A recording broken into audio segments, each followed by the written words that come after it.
Gracias, señor presidente. Profesor Ramo de Espinosa, bienvenido al Senado. Bienvenido a esta comisión de investigación que, lejos de lo que le acaban de pretender contar, es una comisión que exclusivamente busca conocer la verdad.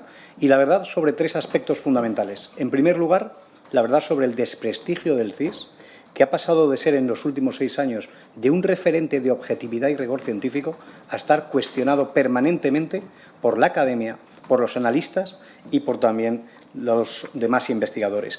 La verdad sobre las polémicas desviaciones que una y otra vez van ocurriendo en prácticamente la totalidad de las encuestas publicadas, en las estimaciones publicadas, que siempre benefician a la izquierda y que siempre perjudican a los mismos. Y la verdad sobre la gestión interna que en el último año ha disparado sus gastos en más de 5,5 millones, produciendo unas pérdidas de 2,5 millones y que ha necesitado un rescate presupuestario de 3,3 millones por parte del Ministerio de Hacienda. Por lo tanto, desprestigio de la institución, desviación de sus estudios y desviación también de su gestión.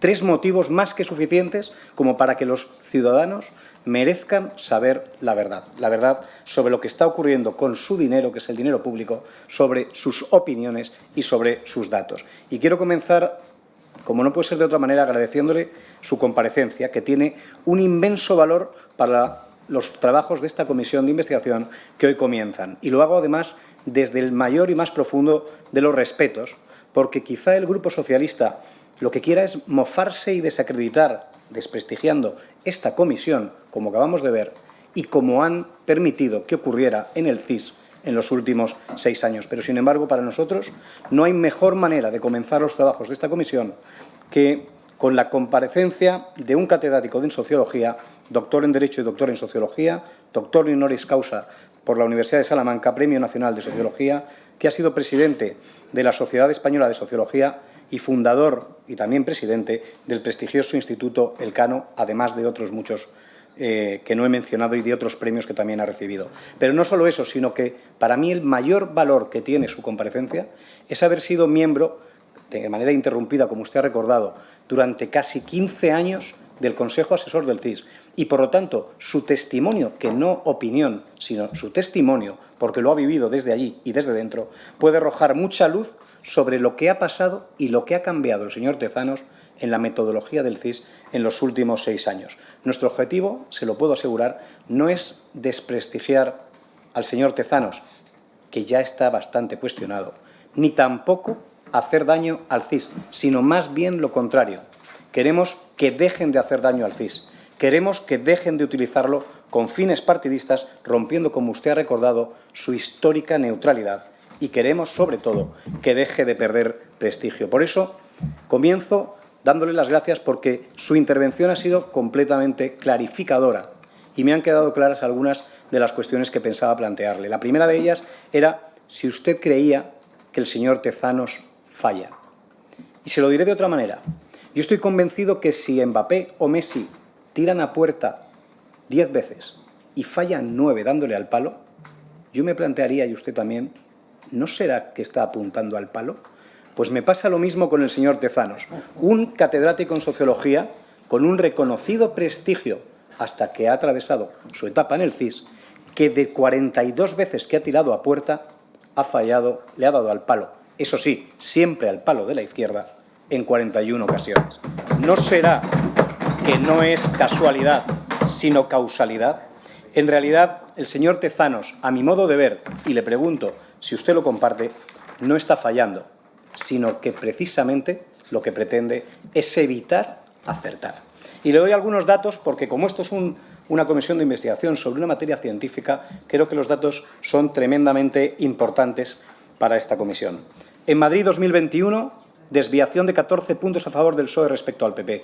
En Andalucía, desviación de 9 puntos a favor del PSOE respecto al PP. En las municipales, desviación de casi 8 puntos. En las autonómicas hubo casos como el de Baleares, donde la desviación del CIS a favor del PSOE y contra el PP fue de casi 15 puntos. Por supuesto, negó la mayoría absoluta de Ayuso, quitándole 6,5 puntos respecto al resultado que realmente sacó. En las generales fue La Palma, porque aquí dicen que acertó y en realidad en las generales le dio a los partidos de gobierno hasta 20 escaños más. señor Ramos de Espinosa, si el señor Tezanos hubiese acertado en las generales, nos habríamos ahorrado tener que ver al PSOE arrastrándose, mendigando 7 votos y borrando sus hemerotecas de cada uno durante todo un año. Concluyo recordando, en 2024, por ejemplo, la desviación respecto a Galicia fue de 10,5 puntos a favor del PSOE. En Cataluña también se produjo, en el País Vasco fue de 4,3 puntos que le restó al PP respecto al resultado que obtuvo, y en las europeas el colofón del colofón, la desviación de 9 puntos, 8,97 para ser exactos, a favor, una vez más, qué sorpresa, del PSOE. Y esto que está pasando enlaza con la segunda cuestión que le quiero plantear, y es si esto está pasando por algún motivo. ¿A qué se deben estas desviaciones? Y le pregunto si usted cree que se deben al cambio de método que se ha introducido desde la llegada del señor Tezanos, porque fue llegar Tezanos, inventar un nuevo método con su amigo y socio, el señor, también sociólogo, profesor Alaminos, ponerlo en marcha, y el CIS no ha vuelto a dar una en sus estimaciones. ¿Puede ser que este sea un método poco adecuado? Y le pregunto, ¿conoce usted algún sociólogo, fuera de la órbita de Tezanos, lógicamente, y del CIS, que considere el método Alaminos-Tezanos como un método más acertado que el que había con anterioridad?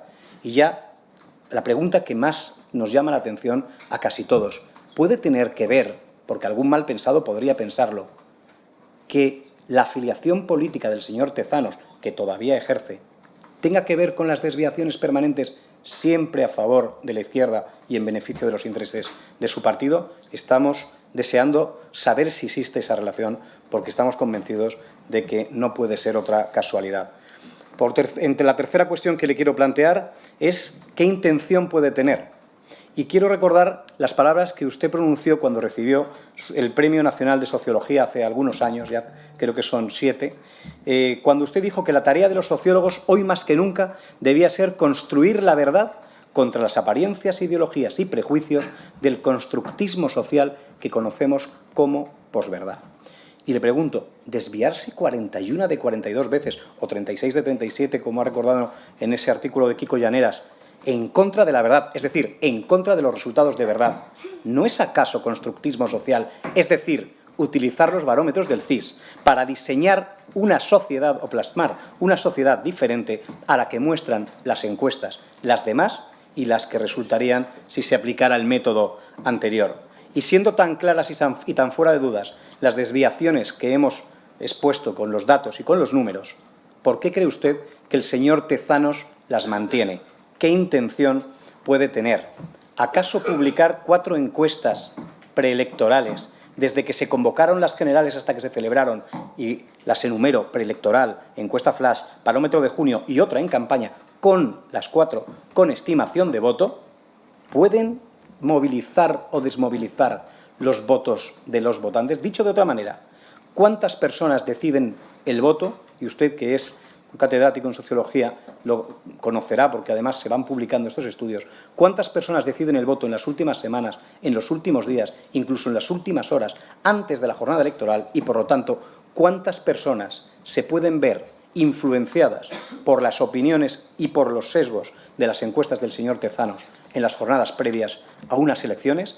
4 ocasiones en las generales y 3, por ejemplo, en las gallegas. Muy brevemente, la cuarta cuestión que le quería plantear, ya prácticamente la ha contestado, y es la interrupción de las series históricas. Yo no sé si todos lo saben, pero uno de los mayores valores que tiene el CIS es precisamente su valor científico como base de datos histórica, acumulando preguntas desde hace casi más de 60 años, que han permitido a los analistas y a los investigadores conocer la evolución de la sociedad española a lo largo del tiempo. Pues muchas de esas preguntas han desaparecido.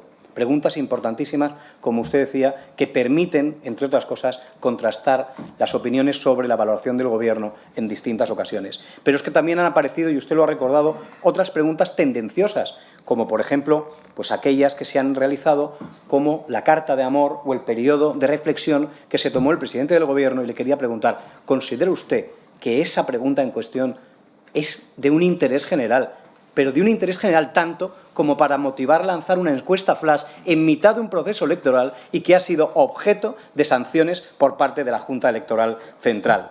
Y además, no solo han aparecido esas preguntas, sino que además se han omitido, y usted lo ha dicho, y por eso no quiero ahondar, en preguntas que eran de interés general y que no se han producido, como aquellas de la ley del sí es sí, que ha producido rebajas de las penas a los agresores sexuales, como preguntas sobre la amnistía que no se han producido, o como las continuas cesiones a los separatistas que llevan abriendo las portadas de los periódicos durante todo el año, que son de claro interés general y que además protagonizan últimamente con la financiación independentista que se ha regalado este verano, un tema importante del que no se pregunta sin duda para no incomodar ni al Gobierno ni a sus socios. Por último, la última y quinta cuestión es sobre aquel Consejo Asesor que usted ha citado.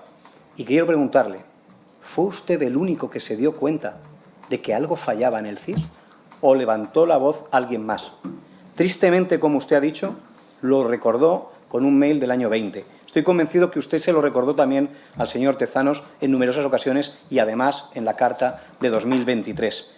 Me gustaría saber si, además de los sucesos que usted ha comentado, el señor Tezanos alguna vez le respondió por escrito algo. Y tristemente, después de 14 años, 15 años de manera interrumpida en el Consejo Asesor, a usted creo que ha dicho que le han quitado, le han sacado. Me gustaría preguntarle si cree que tuvo algo que ver las discrepancias, puesto que usted fue sacado del Consejo Asesor del CIS con una carrera y una trayectoria de tremendo prestigio, justamente después de haber manifestado sus discrepancias en el Consejo Asesor. ¿Usted fue quitado o usted fue purgado? Le pregunto para terminar, y ya con esto termino, señor presidente, si cree que el daño que se está causando al CIS tiene solución y si la solución puede darse mientras esté en su presidencia el señor Tezanos, o si quizá debería apartarse para que consigamos que se despolitice y vuelva a recuperar el prestigio que jamás debió haber perdido. Muchas gracias, señor presidente. Muchas gracias, señor Miranda. A continuación tiene la palabra el señor Lamo de Espinosa. Pues adelante. Muchísimas gracias. Gracias por las observaciones y los comentarios.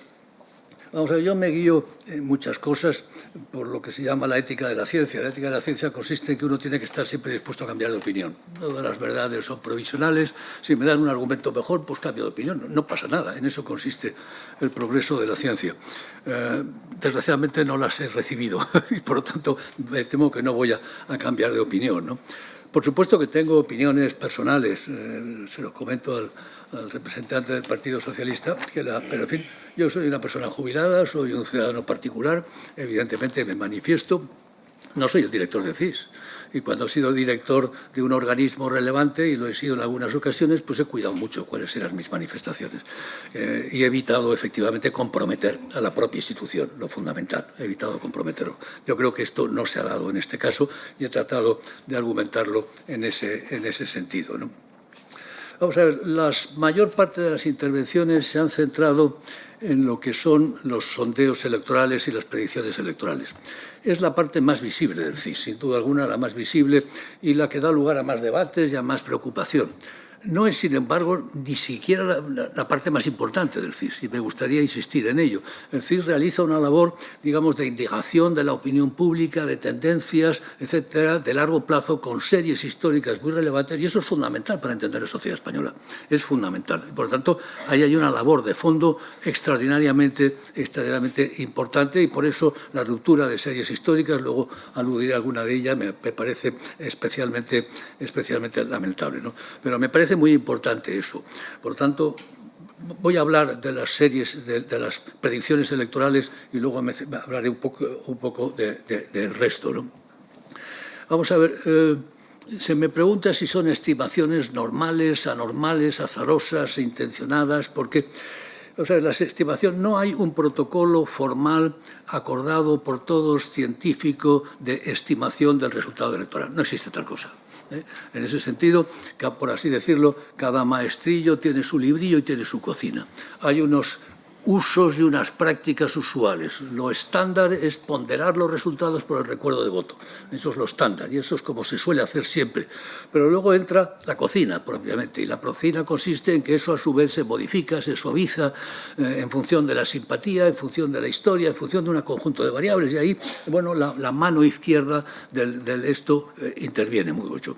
Por eso que en un momento dado se acierte o no se acierte en una predicción, pues es perfectamente, digamos, científicamente normal. Puede ocurrir, todo el mundo ha metido la pata en predicciones electorales porque no hay, como digo, un protocolo estándar.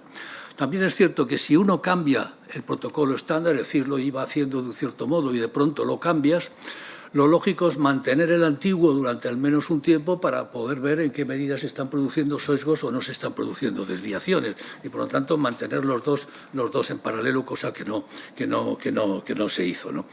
Y, en segundo lugar, cuando esos errores son continuos, me dice usted que hay 2 aciertos, 2 aciertos en 40 sondeos, salen incluso al azar, salen más. Si lo hacemos al azar, salen más. Por lo tanto, casi cabría decir que hay un azar negativo o que hay una voluntad de no acertar. Es decir, que es sorprendente efectivamente. Uno tiene que pensar en ese sentido que un error es normal, 2, 3, pero tantos no son normales. Yo creo que no son normales. ¿Eso es azaroso? No es fácil que sea azaroso, no es fácil. ¿Es intencional? Pues sin duda sí. ¿Es intencional como consecuencia de una metodología o como consecuencia de otra cosa? Bueno, las dos cosas están vinculadas. Es evidente que una metodología produce los resultados. Por ejemplo, si nos fuéramos a estimar los resultados en las predicciones electorales utilizando el mecanismo del recuerdo de voto, como el recuerdo de voto del Partido Popular es siempre inferior a los resultados que obtuvo, el multiplicador le sale favorable. Y si no utilizas ese sistema, pues le saldrá menos favorable. Por lo tanto, sí, puede que ahí haya claramente un sesgo, ¿no? ¿Cuál puede ser la intencionalidad de esos fallos reiterados? Pues no que sé, podemos pensar en muchas cosas. Caben, desde un punto de vista, digamos, de investigación sociológica, pues dos intenciones. Una intención es un gobierno que no ha ganado nunca unas elecciones y que solo ha ganado mayorías parlamentarias, necesita acreditar la legitimidad de ejercicio mediante los resultados electorales del CIS mucho más que otro que no lo haya hecho. Bueno, es una posibilidad, no lo sé. Otra posibilidad, efectivamente, siempre hay 2, es en qué medida las predicciones electorales modifican el comportamiento electoral. Este es un viejísimo tema sobre el que yo he publicado mucho, porque la tesis de los clásicos es que las predicciones no modifican el comportamiento electoral, pero en España sabemos todos del voto útil. El voto útil es que la predicción modifica el comportamiento electoral. Por lo tanto, las predicciones, claro que modifican el comportamiento electoral. ¿En qué sentido? El problema es que no lo sabemos, porque lo modifican en los dos sentidos. Hay lo que se llama el efecto bandwagon y el efecto underdog. El efecto adhesión al ganador o efecto rechazo y, por lo tanto, adhesión al perdedor. Se pueden dar los dos efectos.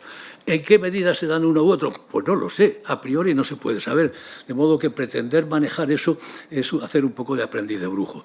Pero lo que sí que es evidente para mí es que esos fallos tan reiterados responden o a una tozudez en la metodología o responden a una voluntad política de cierto orden, porque si no, no lo entiendo, no lo puedo entender, ¿no? ¿Hubo otras personas que formularan advertencias? ¿Fui el único? No fui el único. No fui el único, pero no voy a andar mencionando nombres porque no me parece correcto hacerlo en este contexto, pero hubo otras personas que intervinieron también en el Consejo Asesor y que a su vez sé que enviaron mensajes. En fin, yo no me sentí solo en el Consejo Asesor, aunque tampoco debo decir especialmente arropado, pero tampoco del todo solo, ¿no? ¿Cuál es el coste? Me preguntaba por el coste de un sondeo. No se lo puedo decir, ya lo sabía en tiempos, porque yo hice muchos sondeos electorales cuando era joven, pero esto hace 30 años y por lo tanto el coste ha debido variar significativamente, por lo tanto no me atrevo a darle una estimación, ¿no? Y me preguntaban por los mecanismos de control. Vamos a ver, mecanismos de control, para eso en principio está el Consejo Asesor. Para eso, en principio. Lo que pasa es que el Consejo Asesor no va a ponerse a controlar la calidad de los sondeos electorales si el presidente no se lo solicita. Por lo tanto, bueno, pues mientras que eso no ocurra, pues el Consejo Asesor no tiene esa capacidad. De la vitalidad del Consejo Asesor, pues es algo que deberíamos hablar, o se debería hablar en el seno del CIS, ¿no? Yo fui cesado en el Consejo Asesor. Bueno, yo presenté mi dimisión. Tocaba renovarlo porque hubo una renovación de la presidencia. Ahora hubo una renovación o reafirmación o lo que sea de la presidencia. Tocaba renovar el Consejo Asesor. Yo y otros que conozco presentamos nuestra dimisión con el argumento de que lo estándar y usual cuando se produce una renovación de la presidencia es que los miembros del Consejo Asesor presenten su dimisión. Por lo tanto, yo presenté mi dimisión y esa dimisión me fue aceptada. Eso es lo que puedo decir, ¿no? Vamos a ver, me comentaba usted que este debate se hubiera debido limitar al Consejo Asesor del CIS. Yo estoy de acuerdo, pero no se pudo y se ha escapado. Porque no ha habido ese debate en el Consejo Asesor del CIS. Esta es la realidad. Porque no se ha querido llevar todo este conjunto de observaciones al Consejo Asesor para que el Consejo Asesor tomara una decisión. Yo hice eso, mandé la carta y no sé ni siquiera si está en el acta. Cuando reciban las actas últimas del Consejo Asesor del CIS podré ver si mis intervenciones figuran o no figuran en el esto. Nombrar al presidente. Es evidente que un presidente del Gobierno, a través del Gobierno, tiene pleno derecho a nombrar al presidente del CIS. En este momento eso es perfectamente legal. Me pregunto si debería serlo y si no sería conveniente establecer algún procedimiento un poquito más matizado, en el que las personas competentes de los gremios de las ciencias sociales tuvieran su participación, de modo que se elevara una terna o algo de este orden, o al contrario, es decir, que hubiera un cierto control, porque el sistema actual permite que ocurra lo que está ocurriendo y puede volver a ocurrir en el futuro, pero del otro lado. No nos olvidemos que los partidos que están en el Gobierno algún día estarán en la oposición y conviene que se preparen para cuando están en la oposición, que siempre acaba ocurriendo. Y por lo tanto, siempre acaba ocurriendo. En ese sentido, yo creo que sería bueno establecer algún procedimiento un poquito más matizado. Luego leeré una frase del presidente Pedro Sánchez sobre que me parece muy acertada, ¿no? Por lo tanto, es perfectamente lógico. Lo que no es lógico es que ese presidente nombrado por el procedimiento que sea tenga un comportamiento que está en contra del propio código ético de la institución, a mi entender, por supuesto. Está en contra del código ético, porque se va más allá, porque está asumiendo un liderazgo político que no le corresponde al presidente de un organismo neutral. Es como si, yo qué sé, el presidente del Banco de España mañana estuviera haciendo declaraciones por aquí y por allá. Las hace con mucho cuidado. Sí, pero, oye, las hace con mucho cuidado y con mucha medida. Y aquí lo que estamos viendo, lo me han dado ejemplos anteriores, es que no existía esa medida. Va con sus ideas por delante, como dijo, pues sí, efectivamente va con sus ideas por delante, pero eso no siempre es conveniente. Por supuesto que acertó en 2 ocasiones, pero falló en otras montones, ¿no? En fin. Lo único que le puedo decir, yo no soy maniqueo. Cuando se hacen las cosas bien, las digo. Si ha hecho bien una consolidación tecnológica, etcétera, pues lo digo porque me parece que lo ha hecho bien, pero otras cosas no están bien hechas y son de las que estoy hablando aquí. Y quería saltar del tema estrictamente de los sondeos electorales para abrir un poco el tema, ¿no? Porque es evidente que el CIS tiene la responsabilidad de evaluar la opinión pública sobre los principales temas políticos del país, sobre los principales temas de debate. Eso es una de las tareas, ¿no? Para que los investigadores podamos saber cuál es el estado de la opinión pública y el clima de la opinión pública. Pero eso no es posible si los temas más importantes no se abordan. Ya se han mencionado, la ley del solo sí es sí, no se pregunta, el indulto no se pregunta, la amnistía no se pregunta, los casos de corrupción no se preguntan, el concierto catalán no se pregunta, y sin embargo se pregunta por la tortilla, si la tortilla de patatas tiene que hacerse poco hecha o muy hecha, etcétera, etcétera. Bueno, estoy caricaturizando, es evidente, pero es evidente que se ha preguntado. Doy temas, ¿no? Una cuestión que es pura propaganda. Como usted sabe, en el último Congreso de la Internacional Socialista ha elegido presidente de este organismo al presidente del Gobierno, Pedro Sánchez. ¿Cree usted que esta elección puede ser positiva para España, negativa o indiferente? ¿Esto es un problema? ¿Es uno de los problemas que se debaten en la calle? Pues no lo veo, ¿no? Claro, por supuesto, la mayoría dijo que le parecía positiva. Pues sí, me parece muy bien, ¿no? Otra. Pensando en el caso de la situación de la justicia en España, ¿cree que actúa siempre de forma imparcial o en ocasiones se ve influida por otros poderes políticos o económicos? Es decir, siempre de forma imparcial o en ocasiones se ve influida. ¿Cuál es el resultado? Pues que el 80% dice que en ocasiones se ve influida y que solo el 9% dice que siempre de forma imparcial. A cualquiera de nosotros que nos lo preguntaran responderíamos de ese modo. No tiene salida. Encuesta Flash, la encuesta Flash sobre... En general, por lo que usted conoce, ¿apoya o no el gesto y la actitud del presidente Sánchez al hacer pública dicha carta? El gesto y la actitud. Exacto, solo falta decir el coraje, y el gesto y la actitud. O bien esta otra. ¿Cree usted que esta apertura... ¿O cree que solo... ¿Cree que esta apertura de una causa... Por favor, señorías. ¿Cree que la apertura de una causa judicial por una denuncia particular contra la mujer de Pedro Sánchez, de Begoña Gómez, está justificado? ¿Cree que es solo una manera de meterse con Pedro Sánchez e intentar hacerle daño? Meterse con Pedro Sánchez e intentar hacerle daño. Es una redacción verdaderamente brutal, ¿no? Preguntas que sobran. Por ejemplo, ¿está usted muy de acuerdo, bastante o poco nada, con el criterio de que paguen más impuestos los que más riqueza tienen? Pues parece que sí, ¿no? ¿Quién no está de acuerdo con que paguen más impuestos los más ricos? ¿En qué medida está de acuerdo con que el Gobierno de España ponga un tope al precio del gas? Pregúntale a los ciudadanos que le pongan un tope al precio del gas. ¿El Gobierno debe garantizar que la riqueza se distribuya de forma justa? Pues sí, claro. Son preguntas que no se hacen. O sea, desde un punto de vista son preguntas que no se deben hacer, ¿no? Y luego me preocupa mucho el tema de las series de datos, ¿no? Las series de datos. Simplemente traigo esto como ejemplo, porque me parece muy importante. En la página antigua del web del CIS, que ha desaparecido, había dos indicadores con series de datos, y uno de ellos era el indicador de la legitimidad del sistema gobierno-oposición, que es muy interesante. Y si pinchabas ahí, salía este gráfico. Este gráfico nos muestra el historial, la serie histórica de legitimidad del sistema gobierno-oposición en España.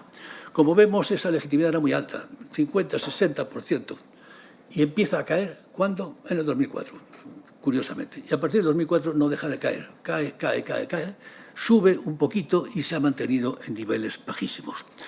Tenemos un extraordinariamente serio problema de legitimidad en España del sistema gobierno-oposición. Se ha abierto una brecha, como yo no he visto en décadas, entre la legitimidad y la opinión pública, por una parte, y el sistema político, los partidos políticos, el Congreso, el Senado, la falta de entendimiento. Y esto se manifiesta en los sondeos. Cuando se pregunta, y lo hacen en todos los barómetros, ¿cuál es el principal problema que hay en España? ¿Cuál es el principal? Les preguntan a los españoles cuál es el principal problema que hay en España.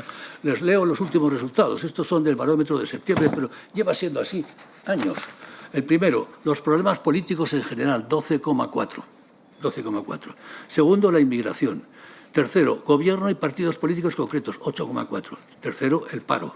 Cuarto, el mal comportamiento de los políticos, 7,4. Y así podría seguir. Es decir, de los 10 principales problemas que los españoles identifican, 5 tienen que ver con la política, los políticos, el sistema político, etcétera, etcétera. Esto es un problema muy serio. Bueno, esto aparecía representado aquí, en esta serie. Se ha interrumpido, ya no tenemos la serie. Este es el último dato, es del 2018, exactamente. A partir del 2018, el malestar con la política se ha desvanecido, aunque aparece en todos los barómetros y te molestas en leerlo, y hay que leerlos. A mí me parece esto grave, porque se está ocultando un enorme malestar que hay y que se manifestaba en series históricas que se han dejado de producir. También podría hablar de otras series históricas, por ejemplo, sobre la valoración de la situación económica actual de España. Con esto termino. Podríamos seguir charlando y dialogando. Quería dar solamente algunos ejemplos de algunos temas que a mí me parecen muy relevantes y que no tienen que ver necesariamente con las estimaciones electorales, sino con la falta de demoscopia acerca de problemas fundamentales de la opinión pública española que no se indagan. Yo creo que casi es más importante lo que se oculta que lo que se pregunta. casi el más importante. Y quizás habría que controlar más por lo que se pregunta que por lo que no se pregunta que por lo que se pregunta. Es decir, quién y cómo se establece la agenda de temas que van a ser estudiados por el CIS.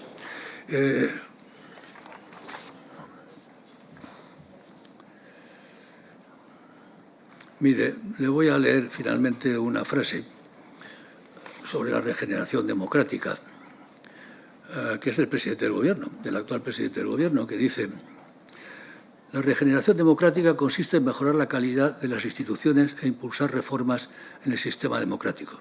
Me gustaría anunciar una auténtica revolución, una revolución en el nombramiento de los cargos de designación parlamentaria, desde los miembros del Tribunal Constitucional, el Consejo General del Poder Judicial, el Consejo de Seguridad Nuclear, la Comisión Nacional del Mercado de Valores, hasta la elección y la presidencia y el Consejo de Radio y Televisión Española. En estos y otros casos debe primar, y este es mi convencimiento, debe primar la independencia, la profesionalidad y la imparcialidad de los candidatos y candidatas. Y lo vamos a hacer, decía el presidente, a través de la convocatoria pública. Evaluación de la competencia e idoneidad de los candidatos y candidatas por un comité asesor de composición profesional. Sería un sistema fantástico para el CIS, un comité asesor de composición profesional, la publicidad de los informes de evaluación, sesiones de audiencia en las comisiones del Parlamento, aprobación por la mayoría de las cámaras competentes. Me comprometo, además, señorías, a llevar esta revolución en el procedimiento de intervención de las cámaras en nombramiento de cargos de designación por el Gobierno, como la Fiscalía General del Estado o el Gobernador del Banco de España. Bueno, pues no puedo estar más de acuerdo con el presidente del Gobierno. No han cambiado. Yo estoy de acuerdo con esta opinión. El problema es que no se hace así. Eso es todo. Y en el caso del CIS no se ha hecho en absoluto. Gracias. Muy bien. Muchas gracias, señor Lamo de Espinosa. A continuación tiene la palabra por un tiempo de 5 minutos el señor Gordillo en representación del Grupo Parlamentario Mixto. Adelante. Muchas gracias, señor presidente, y muchas gracias, señor Lamo de Espinosa, por sus respuestas, algunas directas a las preguntas que le he planteado, y me considero respondido con su intervención, con su segunda intervención, porque, bueno, más o menos el espíritu de mis preguntas y el sentido de mis preguntas, bueno, se ha visto ya satisfecho con sus respuestas. Pero quería aprovechar el turno que se me ofrece para manifestar mi protesta por el calificativo que ha dado su señoría, el portavoz del Partido Socialista, el senador Izquierdo Roncero, a esta comisión como una pantomima. Mire usted, señor Izquierdo Roncero, aquí no estamos para perder el tiempo, ni para hacer pantomimas. Esta comisión, como usted sabe, y no se lo tengo que decir yo, nace de una decisión del Pleno válidamente adoptada, porque consideramos, y que a la que Vox, los senadores de Vox, nos hemos adherido y hemos votado a favor, porque consideramos escandalosa la deriva actual del Centro de Investigaciones Sociológicas y porque creemos que los recursos del erario deben ser administrados adecuadamente. Y también porque creemos que deben ser administrados con criterios de equidad y de imparcialidad, cosa que, como hemos escuchado hoy, pues no se viene haciendo, al menos en el criterio del señor Lamo de Espinosa últimamente. Y más cuando se trata de una institución pública que pagamos todos los españoles con dinero público. Por lo tanto, es nuestro deber y nuestra obligación, y nos sentimos orgullosos de estar aquí, no de pantomima, sobre todo cuando se invoca el decoro de la institución, ni muchísimo menos. Y también ha dicho usted, señoría, señor Izquierdo Roncero, que hay temas más importantes que esta comisión. Pues solo faltaría que fueran ustedes, desde el Grupo Socialista, quienes dijeran a la oposición, a los senadores, qué temas sí y qué temas no pueden ser objeto de debate, de investigación o de tratamiento en los distintos órganos de este Senado. Por lo tanto, quería hacer solamente manifestar mi opinión y nada más, reiterando al señor Lamo de Espinosa mi agradecimiento por su respuesta y por su comparecencia en esta comisión. Muchas gracias. Muy bien, muchas gracias, señor Gordillo. A continuación tiene la palabra el señor Izquierdo en representación del Grupo Parlamentario Socialista. Adelante. Muy bien, muchas gracias, señor presidente. Bueno, yo quería empezar por alguna afirmación que se ha hecho aquí, porque se ha hablado mucho de decir la verdad. La propia afirmación es curiosa, ¿no? Porque cuando estamos hablando de estimaciones electorales, como usted mismo ha dicho, hablar de verdad y hablar de certeza es imposible, porque realmente estamos hablando de una metodología que cada uno utiliza y obtiene un resultado y es una estimación, no es un pronóstico, que es la gran diferencia. El Partido Popular quiere confundir estimaciones con pronósticos y tiempo vamos a tener en esta comisión de hablar de algunas estimaciones que también han tratado de ser pronóstico. Porque, claro, cuando aquí se dice que hay una intencionalidad, y esto que usted ha dicho me parece que es muy grave, aparte de hablar de voluntad política, de influir en la opinión pública, me parece muy grave, viniendo de una persona como usted, porque podríamos entonces hacer una reflexión sobre qué ocurrió con todas las encuestas de un supuesto consenso demoscópico que antes de las elecciones del mes de julio, desde enero hasta julio, le dieron a la suma del PP con Vox 180 o más diputados. Fueron errores, fueron, como lo dice usted, aciertos, hubo intencionalidad política de influir en la opinión pública, porque si hacemos la misma reflexión que usted ha hecho, yo puedo llegar a la misma conclusión en la que hay infinidad. Por cierto, nunca se han hecho tantas encuestas en el ámbito privado en este país como en los últimos años. Y yo podría llegar a la conclusión también de que esas encuestas tienen una clara intencionalidad política de influir en la opinión pública y en el voto de la ciudadanía. Es más, algunas acumulan tantas que tracking diario a tracking diario han perseverado en esos más de 180 diputados permanentemente. Luego han dado portadas en las que hacían preguntas a quien elaboraba ese tipo de encuestas, pero no era el único que las hacía. Había otras muchas empresas de opinión pública que hacían estimaciones también por encima de los 180 diputados. Yo, siguiendo su reflexión, puedo llegar, por tanto, a la misma conclusión de que también ahí puede haber una intencionalidad de influir en el voto de los ciudadanos, de influir en la opinión pública. Y, desde luego, lo que me parece muy grave es que usted acuse al presidente del CIS de voluntad política. Eso creo que usted debería habérselo ahorrado, si me lo permite, con todo el respeto que le tengo como compareciente, ¿no? Hablando de la verdad, usted ha dicho que un gobierno que nunca ha ganado las elecciones generales. Quiero recordarle, por si le falla la memoria, que en 2019 el Partido Socialista ganó 2 veces las elecciones generales, en abril y en noviembre. Por si usted no lo recordaba, yo se lo recuerdo. Se ganaron las elecciones y lo que entiendo y no quiero deducir de su afirmación respecto a las mayorías, que se cuestiona la forma de conformar un gobierno y de elegir presidente del gobierno, porque es la forma constitucional que está establecida. Hay una mayoría parlamentaria que exige nuestra Constitución, hay un candidato primero que fracasa y no obtiene esa mayoría, porque le sobran 33 escaños, no es que le faltaran 6, le sobran 33, que son los de la ultraderecha, y hay otro candidato que es capaz de sumar la mayoría absoluta para ser investido presidente de gobierno. Y esto es lo que yo le decía en la primera intervención, esto es lo que cuestiona el Partido Popular. El Partido Popular hoy está aquí cuestionando, a través del presidente del CIS, que un gobierno legítimo haga nombramientos que la ley le permite. Y porque cuestiona que ese gobierno esté ejerciendo sus facultades, porque cuestiona el resultado electoral que no le permitió gobernar al Partido Popular. Y yo sé que es muy doloroso para ellos, pero es la realidad y es el resultado de las elecciones. Por cierto, podríamos hablar de los aciertos y los errores del CIS, pero le aseguro que son bastantes más de 2 y de 3 en distintos procesos electorales autonómicos y generales donde el señor Tezanos acertó. Mire, aquí otra cosa que se ha dicho es que el CIS habló en la encuesta flash de 20 o 30 diputados más para el bloque de la izquierda. La encuesta flash del CIS no publica estimación en escaños, solo publica estimación en porcentaje. Por tanto, es una intoxicación más del Partido Popular en esta comisión, porque está faltando a la verdad. Está faltando a la verdad. El CIS no da 20 o 30 escaños porque no da escaños a ninguna formación política en la encuesta flash. Y, por tanto, esto creo que también lo digo para que se vea un poco cuál es el sentido de la comisión por parte del Partido Popular. Mire, en esa última encuesta flash, creo que el error que tiene el CIS es bastante exiguo, y es más, ya le he enseñado los titulares de prensa que dicen que el CIS acertó más que ningún instituto de opinión privada, pero yo le voy a recordar uno para que ustedes vean, cuando usted nos decía que nos preparemos para cuando estemos en la oposición. Claro que estaremos algún día probablemente en la oposición, yo sé que va a ser muy tarde, pero mire, el último barómetro del CIS de 2004, antes de las elecciones de 2004, cuando el CIS era dirigido por el hermano de un ministro de José María Aznar, le daba al Partido Popular mayoría absoluta y al PSOE 8 puntos menos de los que al final obtuvo. 8 puntos menos. ¿Me está siguiendo la misma reflexión que usted hacía? Había tendenciosidad, había intencionalidad política, había voluntad de confundir a la ciudadanía para que sobre todo desanimar al votante progresista a la hora de votar. Estas son reflexiones, yo creo, importantes. Y como puede ver, yo, desde luego, hay muchas cosas que no comparto de las que usted ha dicho, insisto, son opiniones, pero creo que el prestigio del CIS usted mismo lo ha acreditado con esas 3 transformaciones que ha hecho, que me parece muy relevante que usted lo ponga aquí encima de la mesa.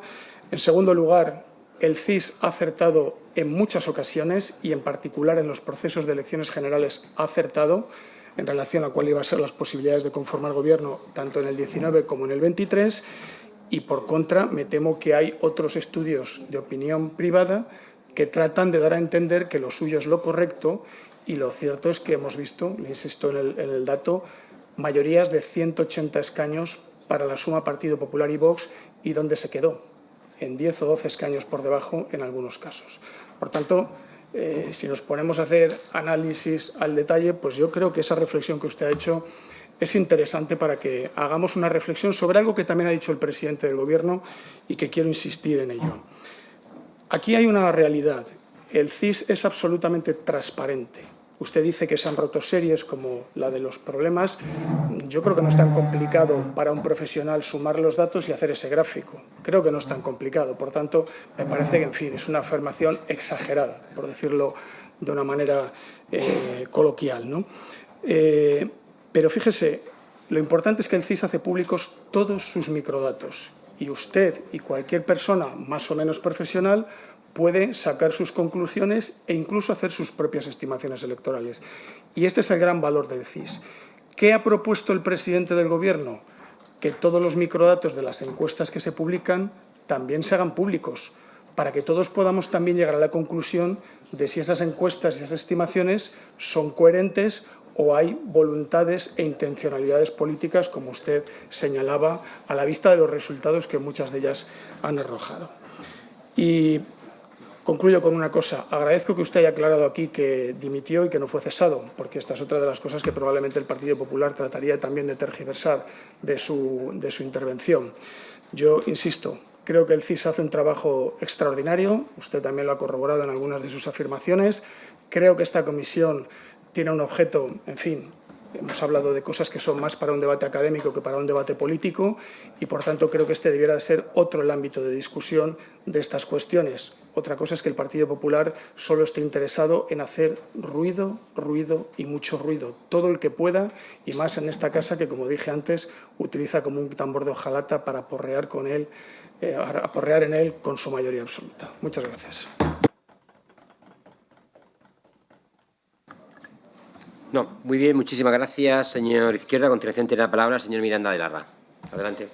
Muchas gracias, señor presidente. La verdad es que me sigue sorprendiendo cómo ustedes tienen tanta manía y les molestan tanto las comisiones de investigación en esta Cámara, cuando además el profesor Lamo de Espinosa ha explicado claramente que si se hubiesen dirimido estas cuestiones en el seno del Consejo Asesor, que es donde tenían que haberle hecho caso, si el señor Tezanos hubiese hecho caso al señor Lamo de Espinosa, probablemente no habría trascendido, no lo habríamos leído en prensa y no estaríamos hoy escuchándoles lanzar tanto desprestigio sobre una comisión de investigación que está debatida claramente en el Senado. Y es que, además, las comisiones de investigación en esta Cámara están dando frutos, y prueba de ello es esta misma comisión de investigación que solamente con constituirse y convocar la primera sesión ya ha dado lugar a 2 frutos.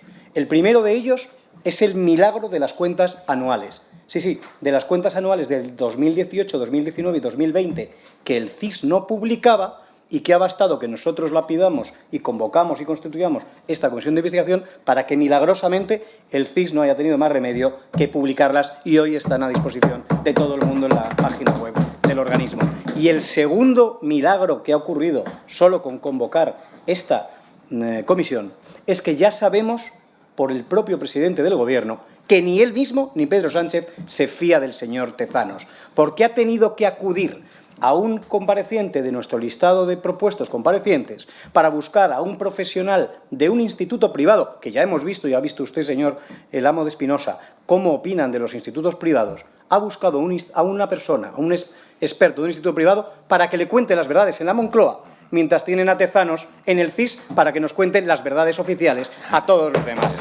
Pero es que no es en ningún caso sorprendente que Pedro Sánchez tenga una doble moral Una para los que viven en la Moncloa y otra para los que estamos fuera de la Moncloa. Y es que, mire, ha hablado de titulares de la bulosfera y de los medios de derechas. Mire, El País, asesores y trabajadores del CIS critican los sesgos y la falta de neutralidad de Tezanos. El País, de nuevo, ¿por qué no fiarse del actual CIS, que se inclina en 41 de 42 ocasiones a favor de la izquierda? Y aquí tenemos otro, este caso es del Español, que dice: el secreto de Tezanos, los votantes del PSOE, los más influenciables por la publicación de encuestas. Quizá con esto tengamos algunas de las cuestiones resueltas. Además, creo que con bastante poco buena intención, se ha mezclado aquí una desviación en un barómetro del CIS con una tragedia terrible que tuvo que sufrir España hace algunos años y que, sin duda, si algo cambia un barómetro del CIS, que es el reflejo de la sociedad, es cualquier circunstancia que pueda ocurrir justo en los días previos, como, por ejemplo, en unos resultados influye el barómetro que acaban de publicar, ¿no? Me acusaba el portavoz del Grupo Socialista, y creo que es importante reseñarlo, de mentir diciendo que los barómetros no publican estimaciones de escaños, pero es que yo no he dicho que fuese la encuesta flash. Es más, he dicho que durante las elecciones generales, durante la campaña y la precampaña, hubo encuesta flash, barómetro de junio, una encuesta preelectoral y otra encuesta que se realizó en campaña. La encuesta preelectoral, cuyo número es estudio 33.411 de 8 de junio, ustedes pueden comprobar, y cualquiera que nos estén escuchando, pueden comprobar que sí realizó estimaciones de escaños. Por lo tanto, le pido que no nos deje de mentirosos y que haga los deberes y se estudie bien los estudios que publica el mismo profesor Tezanos. Y además le quiero señalar que basta cualquier ejemplo, porque desde mayo de 2011, en todas las estimaciones que han realizado, en prácticamente el 97% de las estimaciones que ha realizado el CIS, se ha perjudicado, siempre se ha estimado de menos al Partido Popular. No es ninguna mentira y también cualquiera lo puede contrastar. Me quedo, señor Lamo de Espinosa, desde el 2021, disculpe. Desde 2021, desde mayo de 2021, que son los datos que he expuesto con anterioridad. Me quedo, señor profesor Lamo de Espinosa, con varias de las conclusiones que usted ha dicho. Creo que son importantes. El señor Tezanos, que era mi primera pregunta, evidentemente no falla, evidentemente tira al palo de la izquierda. Y usted lo ha dicho, lo más importante es lo que se oculta y no lo que se pregunta. Me quedo con una segunda clarísima conclusión, y es que es intencional, o si no es tozudo, pero parece que hay una voluntad política. Sí, en el 97,6% de las veces beneficia al PSOE. Y la predicción, claro que modifica el voto del día de la jornada electoral. Creo que es una conclusión importantísima. Usted ha hablado de politización y exceso de protagonismo del presidente del CIS. Ha hablado del sesgo en los temas en los que se eligen y en los que no se eligen, como, por ejemplo, usted ha puesto el ejemplo de la Internacional Socialista, un gran tema de Estado que preocupa, sin duda, a los del Partido Socialista y no nos importa en absoluto a todos los demás. Ha hablado también de las preguntas ociosas y tendenciosas, como aquellas que se enunciaban de una manera o se exponían el orden de los resultados para inducir claramente una opinión en los ciudadanos. Ha hablado de la codificación de preguntas abiertas para intentar desligarlas de otras para que no se pueda evaluar el malestar. Precisamente es curioso cómo, a raíz de esta y de las series históricas, cómo el Gobierno más crispador que ha habido ha eliminado de la web del CIS el índice que mide el nivel de crispación. Es curioso y no deja de ser bastante evidente. Ha hablado del sesgo evidente y me quedo con una frase.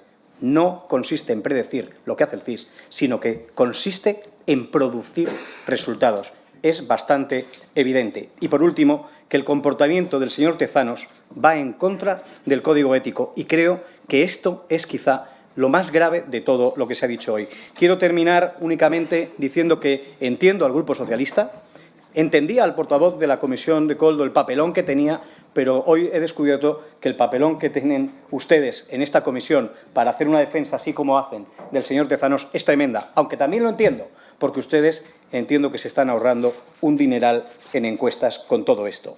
Y quiero terminar diciendo que esto no es un caso aislado del CIS, sino que es una tónica habitual, una estrategia que está ocurriendo, no sé si es preconcebida o si ha surgido así en todo el periodo del sanchismo, que consiste en ocupar una institución.